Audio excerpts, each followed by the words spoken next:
Assalamualaikum warahmatullahi wabarakatuh. Saya Wihan Ramadan dari mahasiswa Teknik Elektro akan mempresentasikan makalah Sistem-Sistem Industri Kimia. Bab 1. Pendahuluan. Latar belakang. Pengenalan tentang kimia industri diawali dengan pembahasan berdasarkan asal katanya, yang dimulai dari kata industri dan dilanjutkan dengan kata kimia. Kata industri berasal dari bahasa Latin, yaitu industria, yang artinya buruh atau tenaga kerja.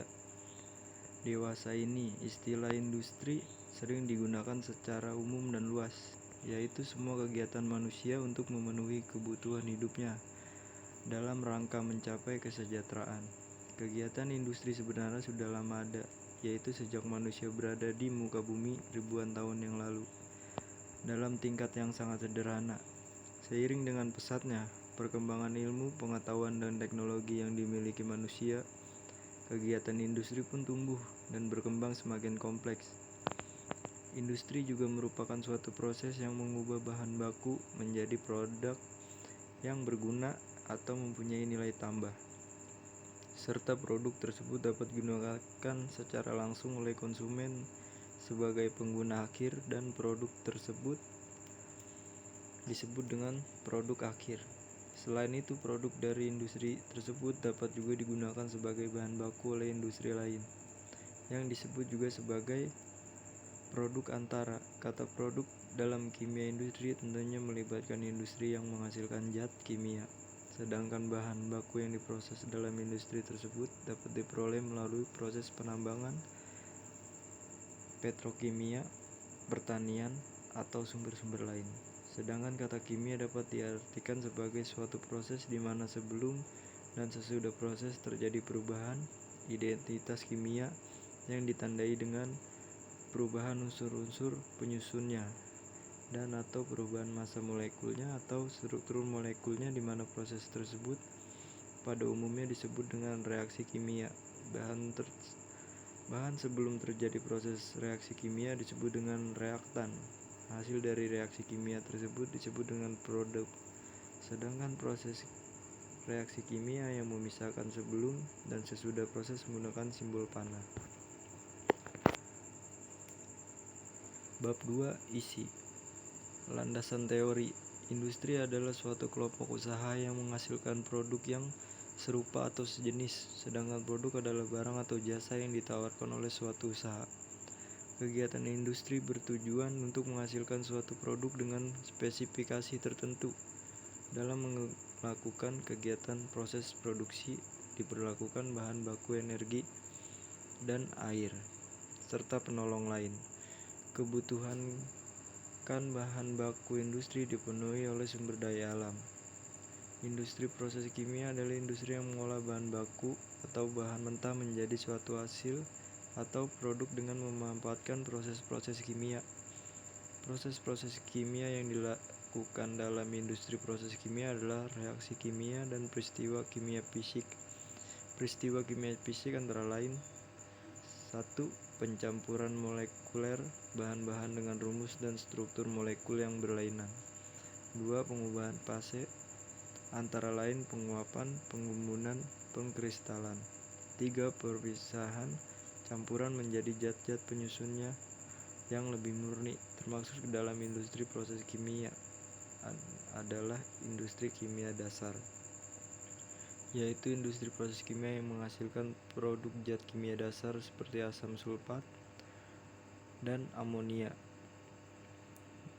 2. Industri pengolahan minyak bumi atau petroleum refinery. Pada industri ini biasanya dihasilkan komponen-komponen bahan bakar minyak seperti bensin, kerosen, bahan bakar penerbangan, solar, minyak, diesel.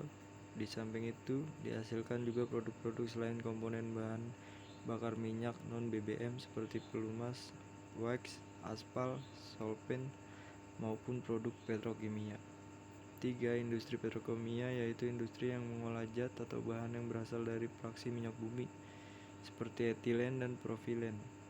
4. Industri pengolahan logam. 5. Industri oleokimia, yaitu industri yang mengolah zat atau bahan yang berasal dari ekstraksi minyak atau lemak nabati atau hewani seperti pabrik CPO. 6. Industri agrokimia, yaitu industri yang memproduksi aneka pupuk dan bahan kimia untuk budidaya pertanian seperti pestisida, urea, amonium sulfat. 7. Industri makanan dan minuman seperti susu, gula, garam. 8. Industri bahan pewarna dan pencelup. 9. Industri bahan peledak. 10. Industri pulp dan kertas. 11. Industri semen dan keramik. 12. Industri karet, kulit, dan plastik. Industri kimia merujuk pada suatu industri yang terlibat dalam produksi zat kimia. Industri ini mencakup petrokimia, agrokimia, farmasi, polimer, cat, dan oleokimia. Industri ini menggunakan proses kimia termasuk reaksi kimia untuk membentuk zat baru, pemisahan berdasarkan sifat seperti kelarutan atau muatan ion, distilasi, transformasi oleh panas, serta metode-metode lain. Industri kimia terlibat dalam pemrosesan bahan mentah yang diperoleh melalui penambangan, pertanian, dan sumber-sumber lain menjadi material zat kimia serta senyawa kimia yang dapat berupa produk akhir atau produk antara yang akan digunakan industri lain. Faktor-faktor penting dalam industri yaitu tenaga ahli, bahan baku atau tambahan, peralatan, energi. Selanjutnya, instrumentasi dan pengukuran. Setiap alat yang digunakan dan dioperasikan dalam sebuah pabrik dilengkapi dengan instrumen untuk mengukur parameter-parameter tertentu sesuai kondisi operasi yang harus selalu dipantau setiap saat. Instrumen yang dimaksud terdiri dari dua macam, yaitu instrumen lokal dan instrumen panel. Skala ukur yang terbaca dalam instrumen lokal merupakan kontrol terhadap skala ukur instrumen panel. Untuk mendasari pengetahuan yang diperlukan dalam kegiatan mengukur, maka di bawah ini dibahas tentang satuan dan standarnya, konsep angka penting dan galat, serta kelainan skala ukur. Alat-alat ukur yang banyak digunakan dalam industri dapat diklasifikasikan terdiri alat pengukur suhu, alat pengukur tekanan, alat pengukur aliran, dan alat pengukur sifat kimiawi, pH atau keasaman, COD, BOD. Selanjutnya, teknologi proses. Kata teknologi mempunyai arti aplikasi dari ilmu pengetahuan saintifik yang digunakan dalam rangka untuk mempermudah kehidupan manusia. Dengan teknologi, maka manusia akan dapat melakukan sesuatu menjadi lebih mudah.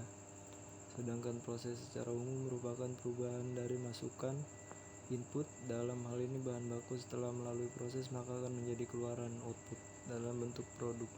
Ada 3 kata kunci dalam mengartikan proses, yaitu input, perubahan, dan output.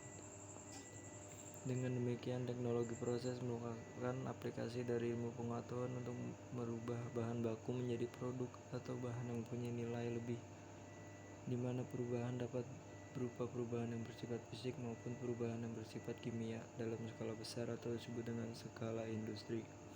Perubahan yang bersifat fisik disebut dengan satuan operasi, sedangkan yang bersifat perubahan kimia disebut dengan satuan proses. Untuk bisa memahami suatu proses yang terjadi di industri kimia, maka terlebih dahulu harus bisa membaca diagram alir proses serta mengenal simbol dan jenis-jenis peralatan yang digunakan pada industri kimia. Ketika mengoperasikan peralatan industri kimia, maka perlu memahami beberapa satuan operasi, mulai dari proses mengubah bahan padat dengan menggunakan mesin pemecah, mesin giling, dan mesin potong. 2. Pencampuran bahan, yang merupakan peristiwa menyebarnya bahan-bahan secara acak di mana bahan yang satu menyebar ke dalam bahan yang lain. Demikian pula sebaiknya. Sedang bahan-bahan itu sebelumnya terpisah dalam keadaan 2 fase atau lebih yang akhirnya membentuk hasil yang lebih seragam. 3. Distilasi adalah proses pemisahan komponen dari suatu campuran yang berupa larutan cair, di mana karakteristik dari campuran tersebut adalah mampu campur dan mudah menguap. Selain itu, komponen-komponen tersebut mempunyai perbedaan tekanan uap dan hasil pemisahan menjadi komponen-komponen atau kelompok-kelompok komponen. Karena adanya perbedaan tekanan uap, maka dapat dikatakan pula proses penyulingan merupakan proses pemisahan komponen-komponen berdasarkan perbedaan titik didihnya, baik distilasi dengan peralatan skala laboratorium maupun skala industri. 4. Adsorpsi atau penjerapan adalah proses pemisahan bahan dari campuran gas atau cair. Bahan yang akan dipisahkan ditarik oleh permukaan zat padat yang menyerap. Misalnya limbah industri pencucian kain batik diabsorpsi zat warnanya dengan menggunakan arang tempurung kelapa yang sudah diaktifkan. Limbah elektroplating yang mengandung nikel logam berat nikel diadsorpsi dengan zeolit yang diaktifkan. 5. Absorpsi adalah proses pemisahan bahan dari suatu campuran gas dengan cara pengikatan bahan tersebut pada permukaan absorben cair yang diikuti dengan peralutan. Tujuan untuk meningkatkan nilai guna dari suatu zat dengan cara merubah pH-nya. 6. Ekstraksi adalah pemisahan suatu zat dari campuran dengan pembagian sebuah zat terlarut antara dua pelarut yang tidak dapat tercampur untuk mengambil zat pelarut tersebut dari satu pelarut ke pelarut yang lain. 7. Filtrasi adalah pembersihan partikel padat dari suatu fluida dengan melewatkannya pada medium penyaringan atau septum, di mana zat padat itu tertahan. Pada industri, filtrasi ini meliputi ragam operasi mulai dari penyaringan sederhana hingga pemisahan yang kompleks. Fluida yang difiltrasi dapat berupa cairan atau gas. Aliran yang lolos dari saringan mungkin saja cairan padatan atau keduanya. Filtrasi dengan peralatan skala laboratorium sampai skala pilot plant atau industri baik batch maupun continue.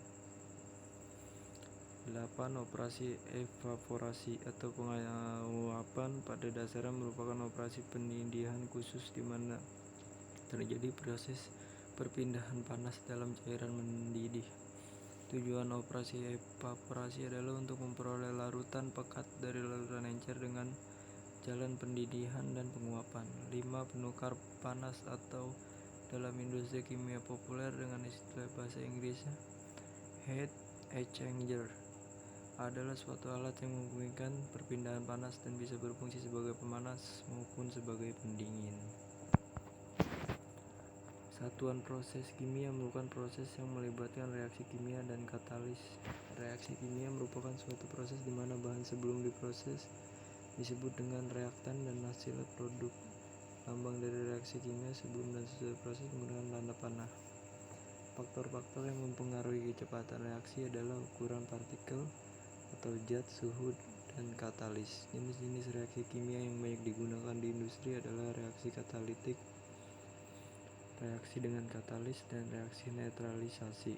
Contoh proses kimia dengan reaksi katalitik pada industri kecil menengah, industri pembuatan biodiesel dari bahan alami yang terbarukan atau minyak nabati, dan katalis kimia atau biologis. Sedangkan industri minyak jagung adalah contoh proses kimia yang melibatkan reaksi netralisasi. Selanjutnya, utilitas pabrik. Sebuah pabrik mempunyai dua sistem proses utama, yaitu sistem pereaksian dan sistem proses pemisahan dan permurnian. Kedua sistem tersebut membutuhkan kondisi operasi pada suhu dan tekanan tertentu. Dalam pabrik, panas biasanya disimpan dalam fluida yang dijaga pada suhu dan tekanan tertentu. Fluida yang paling umum digunakan adalah air panas dan uap air karena alasan murah dan memiliki kapasitas panas tinggi. Fluida lain biasa digunakan untuk kondisi pertukaran panas pada suhu di atas 1000 Celcius pada tekanan atmosfer. Selanjutnya, industri dan klasifikasinya. Industri diklasifikasi menjadi 3 bagian, yaitu industri dasar atau hulu, industri hilir, dan industri kecil. Sesuai dengan program pemerintah untuk lebih memudahkan dalam pembinaannya, industri dasar dirinci menjadi industri kimia dasar dan industri mesin dan logam dasar. Sedangkan industri hilir sering juga disebutkan dengan aneka industri. Selain penggolongan tersebut, industri juga diklasifikasikan menjadi 3, yaitu industri primer, industri yang mengubah bahan mentah menjadi setengah jadi. Industri sekunder adalah industri yang merubah barang setengah jadi menjadi barang jadi. dan industri tersier sebagian besar meliputi industri jasa ataupun industri lanjutan yang mengolah bahan industri sekunder. Ciri-ciri industri. Ciri-ciri industri adalah sebagai berikut. Industri hulu mempunyai ciri-ciri padat modal, berskala besar, menggunakan teknologi maju dan teruji. Lokasinya selalu dipilih dekat dengan bahan baku yang mempunyai sumber energi sendiri.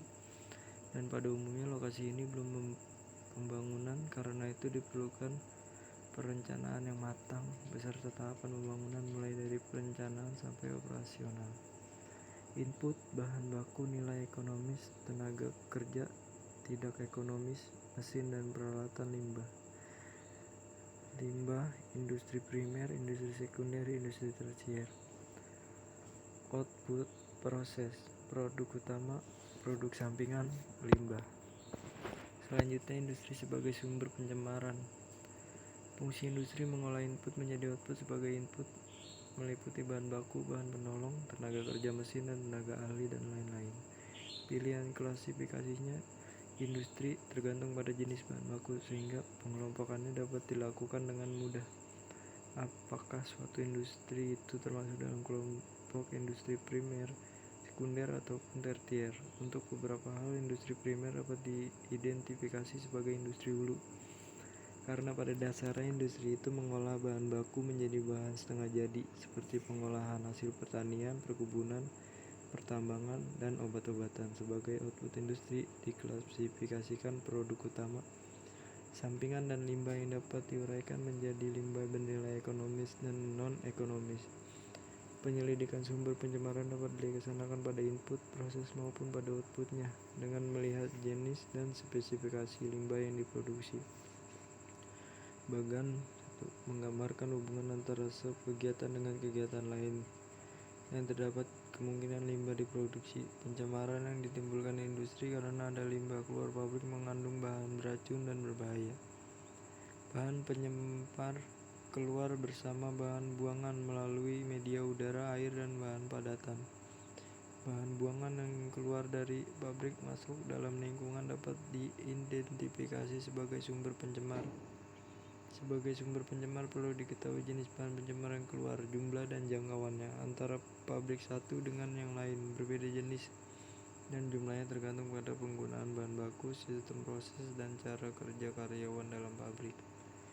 Untuk mengidentifikasi industri sebagai pencemar, maka perlu diketahui jenis industrinya, bahan baku, sistem proses, dan pengolahan akhir. Selanjutnya, industri versus lingkungan. Pencemaran terjadi akibat bahan beracun dan berbahaya dalam limbah lepas masuk lingkungan hingga terjadi perubahan kualitas lingkungan. Sumber bahan beracun dan berbahaya dapat diklasifikasikan yaitu industri kimia organik maupun anorganik. Penggunaan bahan beracun dan berbahaya sebagai bahan baku atau bahan penolong dan peristiwa kimia, fisika, biologi dalam pabrik. Lingkungan sebagai badan penerima akan menyerap bahan tersebut sesuai dengan kemampuan. Bahan pencemar yang masuk ke dalam lingkungan akan bereaksi dengan satu atau lebih komponen lingkungan. Penggunaan air yang berlebihan, sistem pembuangan yang belum memenuhi syarat, karyawan yang tidak terampil adalah faktor yang harus dipertimbangkan dalam mengidentifikasikan sumber pencemar. Pengadaan bahan baku diangkut dari sumbernya menuju pabrik. Untuk hal tersebut perlu diketahui sifat bahan baku, bagaimana cara pengambilannya, di mana diambil, melalui apa diangkut, dan bagaimana cara mengangkut. Terbuka atau tertutup merupakan keadaan yang perlu dikaji secara mendalam. Pengadaan bahan baku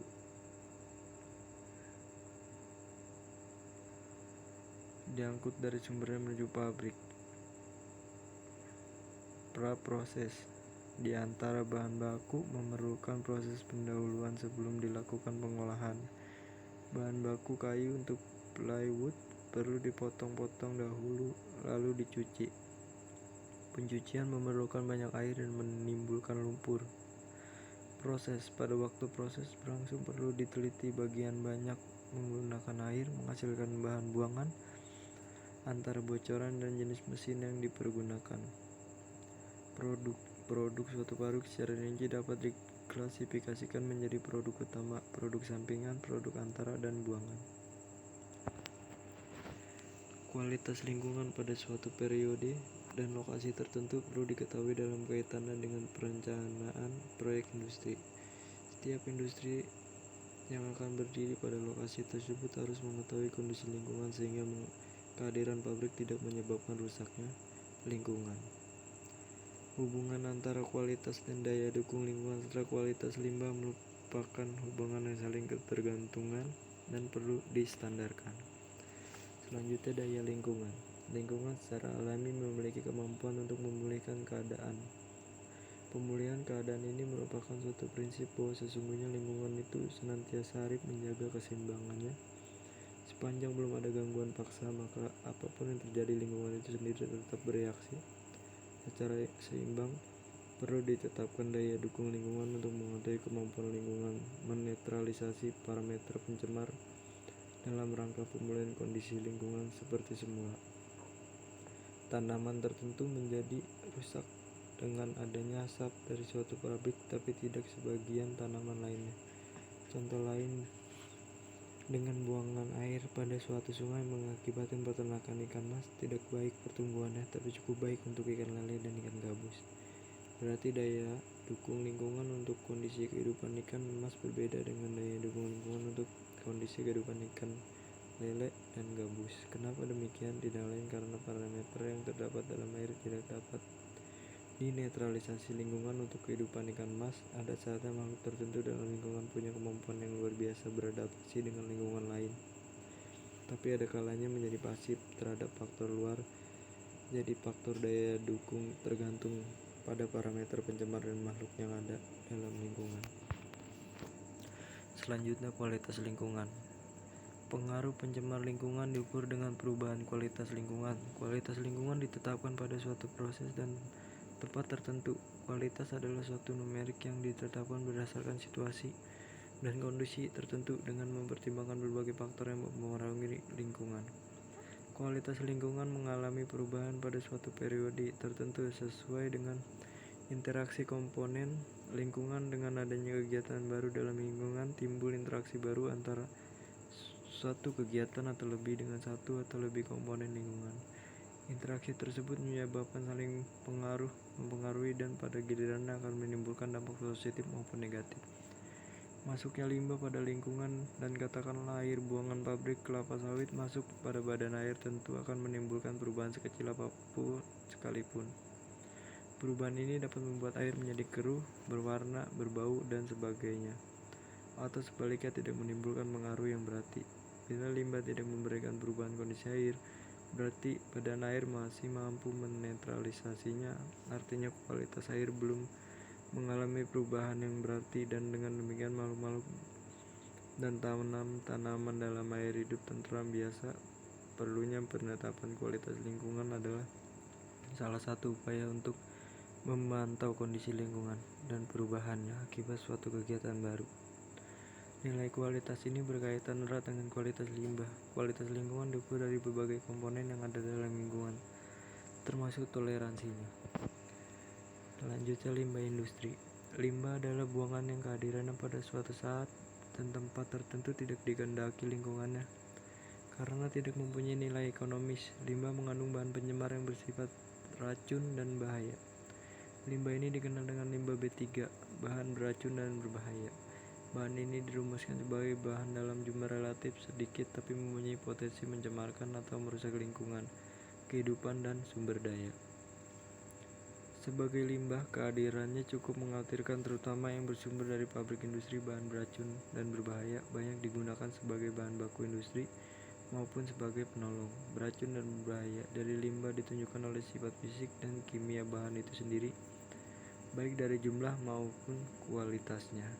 Adanya batasan kadar dan jumlah bahan beracun dan berbahaya pada suatu ruang dan waktu tertentu dikenal dengan istilah nilai ambang batas, yang artinya dalam jumlah demikian masih dapat ditoleransi oleh lingkungan sehingga tidak membahayakan lingkungan atau pemakai.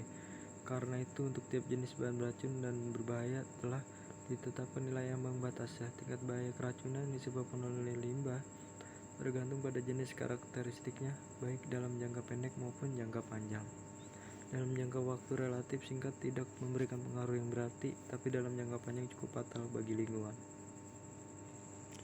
Oleh sebab itu, pencegahan dan penanggulangan harus merumuskan akibat-akibat pada suatu jangka waktu yang cukup jauh, melihat pada sifat-sifat limbah, karakteristik, dan akibat yang ditimbulkan pada masa sekarang maupun pada masa yang akan datang. Diperlukan langkah pencegahan, penanggulangan, dan pengolahan. Selanjutnya, pencemaran dan lingkungan. Pembangunan industri di Indonesia berdasarkan konsepsi wilayah pusat, pertumbuhan industri yang mencerminkan keterpaduan dan keterkaitan serta bertumpu pada potensi sumber daya alam dan energi. Pembangunan industri dasar berorientasi pada lokasi tersedianya sumber pembangunan lain. Pada umumnya lokasi industri dasar belum tersentuh pembangunan baik dalam arti kualitatif maupun kuantitatif, bahkan masih bersifat alami. Pembangunan industri pada gilirannya membentuk suatu lingkungan kehidupan zona industri. Dalam zona industri kehidupan masyarakat makin berkembang. Zona industri secara bertahap dilengkapi pembangunan sektor ekonomi lain serta peternakan, perikanan, home industri, dan pertanian sehingga diperlakukan secara pembangunan wilayah berdasarkan konsep tata ruang. Selanjutnya, kualitas limbah. Kualitas limbah menunjukkan spesifikasi limbah yang diukur dari kandungan pencemar dalam limbah. Kandungan pencemar dalam limbah terdiri dari berbagai parameter. Semakin sedikit parameter dan semakin kecil konsentrasi, menunjukkan peluang pencemaran lingkungan semakin kecil. Kualitas limbah dipengaruhi berbagai faktor, yaitu volume air limbah, kandungan bahan pencemar, frekuensi pembuangan limbah. Penetapan standar kualitas limbah harus dihubungkan dengan kualitas lingkungan. Kualitas lingkungan dipengaruhi berbagai komponen yang ada dalam lingkungan itu seperti kualitas air, kepadatan penduduk, flora dan fauna, kesuburan tanah, tumbuh-tumbuhan, dan lain-lain. Jangka waktu yang cukup jauh akan timbul kesulitan menerapkan perubahan kualitas karena periode waktu yang demikian jauh. Dengan konsentrasi limbah tertentu tidak terjadi perubahan kualitas lingkungan, artinya perubahan kualitas lingkungan tidak muncul dalam waktu relatif pendek bila hanya berdasarkan standar kualitas limbah. Selanjutnya, volume air. Kualitas limbah ditentukan dari banyaknya parameter dalam limbah. Konsentrasi setiap parameter, semakin banyak volume air bercampur dengan limbah, semakin kecil konsentrasi pencemar. 2. Kualitas air. Kualitas air badan penerima mengandung bahan atau senyawa tertentu sebelum menerima buangan. 3. Kegunaan air. Air dibutuhkan untuk bermacam-macam keperluan. Kualitas air untuk keperluan minum berbeda dengan keperluan industri. 4. Kepadatan penduduk. Kepadatan penduduk dalam suatu lokasi tertentu turut mempengaruhi tingkat pencemaran lingkungan. Hal ini dikaitkan dengan tingkat kesadaran penduduk dalam memelihara lingkungan yang sehat dan bersih. Buangan air rumah tangga, padatan berupa sampah yang dibuang ke sungai, air cucian kamar mandi, maupun buangan tinja akan mempengaruhi tingkat kandungan BOD, COD, dan bakteri coli dalam air sungai. 5. Lingkungan. Lingkungan seperti hutan, perkebunan, peternakan, alam yang luas mempengaruhi kondisi badan penerima. Dalam keadaan tertentu, badan-badan pencemar akan ternetralisasi secara alamiah. Lintasan air sungai yang panjang dengan turbulensi yang keras akan mempengaruhi tingkat penyerapan oksigen ke dalam air. 6. Volume air limbah. Seluruh air dalam pabrik pada umumnya ditampung dalam saluran-saluran kemudian disatukan dalam saluran yang lebih besar. Banyak saluran dan volume saluran disesuaikan dengan keadaan pabrik dan jumlah air yang akan dibuang. 7. Frekuensi pembuangan limbah. Limbah dari suatu pabrik ada kalanya tidak tetap volumenya. Untuk beberapa pabrik tertentu limbah air mengalir dalam waktu yang sama setiap hari, tetapi ada yang lain mengalirkan limbah pada jam-jam tertentu. Dari uraian di atas, kualitas limbah dapat diukur pada 2 tempat, yaitu pada titik sebelum dan sesudah bercampur dengan badan penerima. Penetapan kualitas limbah ini perlu mendapat penegasan karena beberapa hal yang mendasari, yaitu bila limbah tidak dibuang ke tempat umum, dibuatkan tempat tersendiri dan tidak bercampur dengan badan penerima. Biasanya Hal seperti ini terjadi untuk limbah air. Selanjutnya, jenis limbah industri. Limbah berdasarkan nilai ekonominya dirinci menjadi limbah yang mempunyai nilai ekonomis dan limbah non-ekonomis. Limbah yang mempunyai nilai ekonomis yaitu limbah dengan proses lanjut akan memberikan nilai tambah. Misalnya tetes merupakan limbah pabrik gula. Tetes menjadi bahan baku untuk pabrik alkohol. Ampas tebu dapat dijadikan bahan baku untuk pabrik kertas, sebab ampas tebu melalui proses sulfinasi dapat menghasilkan bubur pulp. Banyak lagi limbah pabrik tertentu yang dapat diolah menghasilkan produk baru dan menciptakan nilai tambah. Limbah non-teknis adalah limbah yang diolah dalam proses bentuk apapun tidak akan memberikan nilai tambah, kecuali mempermudah sistem pembuangan. Sesuai dengan sifatnya, limbah digolongkan menjadi 3 bagian, yaitu limbah cair, limbah gas atau asap, dan limbah padat. Limbah gas atau asap adalah limbah yang memanfaatkan udara sebagai media. Menurut sifat dan bawaan limbah mempunyai karakteristik baik fisika, kimia, maupun biologi. Bab 3. Penutup. Kesimpulan.